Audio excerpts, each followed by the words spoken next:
میں بات کر رہا تھا کہ یہ جو حدیث پاک ہے، یہ جو آیت کریمہ ہے، اس کا جو شان نزول ہے، تو ایک صحابی جو ہے وہ بنو مستلق کے پاس زکوٰۃ لینے گئے.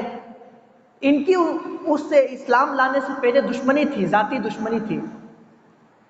تو جب یہ اس طرف جانے لگے تو وہ جو قوم تھی بنو مستلق کے لوگ استقبال کے لیے کہ رسول اللہ نے ان کو بھیجا ہے، وہ استقبال کے لیے آئے صلی اللہ علیہ وسلم، وہ استقبال کے لیے کہ ان کے رسول اللہ صلی اللہ علیہ وسلم نے ان کو بھیجا ہے، ہم ان کا استقبال کرتے ہیں. یہ سمجھے کہ جو دشمنی پرانی ہماری چلی تھی، جو اسلام سے پہلے ان سے دشمنی تھی، یہ مجھے مارنے آئے. بس انہوں نے گمان کیا، وہ چلے گئے. حضور کو جا کے عرض کی، حضور وہ زکوٰۃ دینے سے منع کرتے ہیں اور وہ مجھے مارنے کے لیے آ رہے تھے. تو یہ جا کے کہہ دیا. تو یہ انہوں نے گمان کیا. تو یہاں پر تو پہلی بات تو میں نے پہلے بھی عرض کیا، یہ تفسیر صراط الجنان کا حوالہ بہت اچھا یہ کہ مفتی قاسم صاحب جو ہے انہوں نے لکھا ہے کہ، اور یہ علماء کا عقیدہ ہے کہ صحابہ کرام جو ہے نا سارے کے سارے وہ عادل ہیں. تو فاسق کا لفظ ان کے لیے نہیں آیا. فاسق کا لفظ یہ آیا ہے اصول دینے کے لیے، اسلام کا اصول دینے کے لیے.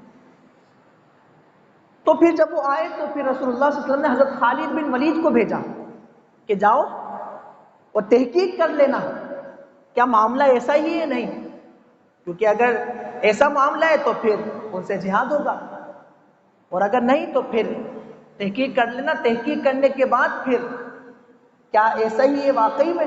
تو رسول اللہ صلی اللہ علیہ وسلم نے تحقیق کے لیے ان کو بھیجا. تو جب وہ وہاں گئے تو ایسا نہیں تھا. وہ اذانیں دیا کرتے تھے، نماز پڑھا کرتے تھے، اور زکوٰۃ صدقہ جمع کر کے وہ ادا کرنا چاہتے تھے. تو یہ اگر وہ ایسا نہیں کرتے اور یہاں سے حضور صلی اللہ علیہ وسلم جنگ کے لیے بھیج دیتے، وہاں بات کچھ اور یہاں بات کچھ اور، اعلان جنگ ہوتا اور جہاد ہوتا، اور پھر وہاں جو ہے نقصانات کیسے ہوتے، نقصان ہوتے. تو تحقیق کرنی ہے، بات کی تحقیق کرنی چاہیے.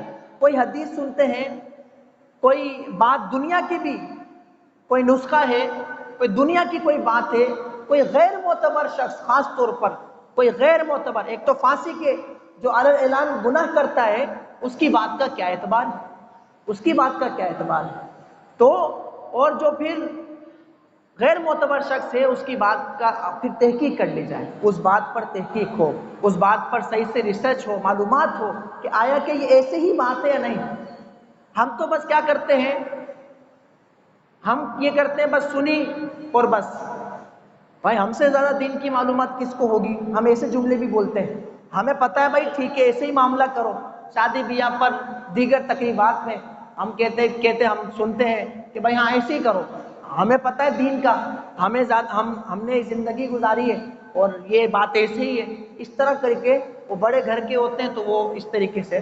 اب جس نے بچوں نے دین نہیں پڑھا ہوتا وہ تو مان لیں گے، لیکن جس نے دین پڑھا ہے وہ تو نہیں مانے گا، وہ تو آپ کی بات تسلیم نہیں کرے گا کہ اسلام کی تعلیم تو یہ نہیں ہے آپ جو بات کہہ رہے ہیں. تو کوئی بھی شخص ہمارے پاس خبر لے کر آتا ہے، کوئی پیغام لے کر آتا ہے، کوئی کسی بات کی نبأ یہاں پہ خبر ہے، خبر ہے. اب اس کی حیثیت کیا ہے؟ ہمارا ذاتی نقصان ہے، چلو اس میں بھی کمی نقصان ہوگا. پوری قوم کا نقصان ہے، جیسے یہاں ہو رہا تھا، جنگ ہو جاتی ہے، ان سے جہاد ہو جاتا، اور پوری قوم جو ہے وہ پھر تباہی کا شکار ہو جاتی. تو رسول اللہ صلی اللہ علیہ وسلم نے فرمایا تحقیق کرو، جاؤ معلومات کرو ساری، اس کے بعد پھر کوئی فیصلہ ہوگا، ایسے نہیں. اب دیکھیے، تو دین کے بارے میں بھی ہم میسیج ایسے ہی فارورڈ کر دیتے ہیں. اب تو انٹرنیٹ پہ حوالہ کچھ ہوتا ہے، وہ حوالے کی حدیث مل بھی نہیں پاتی. ایسے ہی جو ہے لوگ نام نکالتے ہیں، اپنے بچوں کے نام رکھنے کے لیے انٹرنیٹ سے نام نکال لیتے ہیں، وہ عجیب عجیب حوالے ہوتے ہیں، اس کے کہاں ملتا ہے کہاں نہیں. ٹھیک ہے، تو تحقیق کرنی چاہیے کہ بھائی اس کو سمجھتے ہیں کہ ہم جو ہے نا، ہم نے اسلامی ناموں سے کتابیں چھپتی ہیں، ہم نے خود اس میں نام دیکھے جو اسلامی ہوتے ہی نہیں، لیکن نام اسلامی سے چھپے ہوئے. تحقیق کرنی چاہیے اس بات کو، اس کی تصدیق ہو، تحقیق ہو، علماء سے پوچھیں، جس کی فیلڈ ہے خاص طور پہ ان سے پوچھنا چاہیے. قرآن کہتا ہے اگر تم نہیں جانتے ہو تو اہل علم سے پوچھو، فاسألوا اہل الذکر ان کنتم لا تعلمون. سوال کرو اگر تم نہیں جانتے ہو.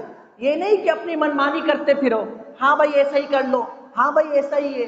دین کے معاملے میں، دنیا کے معاملے میں، میں نے کہا دنیا کے معاملے میں دنیا بھی نقصان ہوگا، لیکن دین کے معاملے میں ایمان ہاتھ سے جا سکتا ہے، تو اس میں تو زیادہ احتیاط کی ضرورت ہے، اس کو ہلکا نہیں لینا۔ ایمان کی حفاظت کا حکم ہے، اور مرتے دم تک ایمان کی حفاظت کرنی ہے، اور مرد اس دنیا سے ایمان سلامت لے گئے تو ہی کامیابی، حقیقی کامیابی ہوگی۔ تو اگر ہم نے دین کی باتوں میں بس سنی سنائی بات کر ایسی ہی کر دی اور بس آگے پھیلا دی، تو اس میں دیکھیں نا، ایک اچھی بات کوئی پھیلاتا ہے تو اس کا ثواب بڑھتا چلا جاتا ہے، اور ایسی بری بات کوئی پھیلاتا ہے تو ساری بری باتوں کا عذاب پھر اس کے سر ہوتا ہے۔ جس نے بات پھیلائی، اچھی بات کا ثواب ہے، اس کو پھیلانا ثواب ہے۔ رسول اللہ صلی اللہ علیہ وسلم نے خود فرمایا، مجھ سے سنا اس کو آگے پہنچاؤ، لیکن اس کو تحقیق کر کے پہنچاؤ۔ صحیح بات ہے، اس کی تحقیق کی جائے، حدیث پاک ہے اس کی تحقیق کی جائے، معلومات کی جائے، ریسرچ ہو، معلومات ہو، علماء سے سوال ہو کہ یہ بات ہے۔ یار ہم بھی آج تک سوالات کرتے ہیں۔ قرآن کہتا ہے کہ وَفَوْقَ كُلِّ ذِي عِلْمٍ عَلِيمٌ، ہر علم کے اوپر علم والا ہے۔ ہم آج بھی اپنے استادوں سے سوالات کرتے ہیں، اور یہی دین کا جو طالب علم ہوتا ہے وہ یہ کرتا ہے۔ تو عام شخص وہ کیسے فارغ ہو جاتا ہے سوالات سے، معلومات سے، علماء کی صحبت سے؟ یہ نہیں کرنا چاہیے۔ یہ پھر بلکہ ہم علماء یہ فرماتے ہیں، جس نے یہ سوچ لیا میں عالم بن گیا، وہی اس کی تباہی شروع ہو گئی۔ جس نے کہا بس میں عالم بن گیا، بس ختم، ڈگری مل گئی مجھے، نہیں۔ انسان سیکھتا رہے، پوچھتا رہے، علماء کی صحبتوں میں آتا جاتا رہے، بیٹھتا رہے، ان سے علم سیکھتا رہے، پڑھتا رہے، ان سے سوالات کرتا رہے۔ ہر کچھ ہر بندے کو نہیں آتا، علم ایک سمندر ہے، گہرائی میں بندہ اترتا جاتا ہے۔ تو جھوٹ، اس پر چند احادیث سنیے۔ دین کے حوالے سے میں نے پہلے ہی عرض کیا، بار بار عرض کر رہا ہوں، دنیا کا نقصان ہوگا، جانی مالی نقصان دنیا کا ہوگا، گھر بار کا نقصان دنیا کا ہوگا۔ دینی نقصان، جھوٹی بات کو آگے پہنچایا گیا، غلط بات کو آگے پہنچایا گیا، بغیر تحقیق کے آگے پہنچایا گیا، وہ دین کا نقصان، وہ ایمان کی تباہی بھی کر سکتا ہے، وہ ایمان برباد کر سکتا ہے۔ تو دین کے بارے میں ہمیں کوئی بات آگے پہنچانی ہو تو تحقیق کر کے آگے پہنچانی چاہیے۔ حدیث پاک سنیے۔ ایک تو یہی دین کے بارے میں رسول اللہ صلی اللہ علیہ وسلم نے اپنی حدیث کے بارے میں فرمایا، من کذب علی متعمدا، جس نے مجھ پر جھوٹ باندھا جان بوجھ کر، جو جھوٹ بول رہا ہے مجھ پر کہ حضور نے یہ فرمایا ہے۔ دیکھیے حضور کے جو ہے حوالے سے حدیث بیان کر رہا ہے اور جھوٹ بول رہا ہے کہ حضور نے یہ فرمایا جس نے مجھ پر جھوٹ باندھا، میرے اوپر جھوٹ باندھا، میرے بارے میں جھوٹ بولا، من کذب علی متعمدا فلیتبوأ مقعدہ من النار، بس اس کو چاہیے کہ جہنم میں ٹھکانہ تلاش کرے، اس کو چاہیے جہنم میں ٹھکانہ تلاش کرے۔ ایسے ہی دوسرے الفاظ کے ساتھ حدیث پاک ہے کہ دین جو ہے، اِنَّ کذباً، بے شک جھوٹ، علیہ مجھ پر، لیس ککذبی علی احدکم، مجھ پر جھوٹ باندھنا یہ تمہارے اوپر جھوٹ باندھنے کی طرح نہیں ہے، مجھ پہ جھوٹ باندھتے ہو یہ بڑا خطرناک ہے۔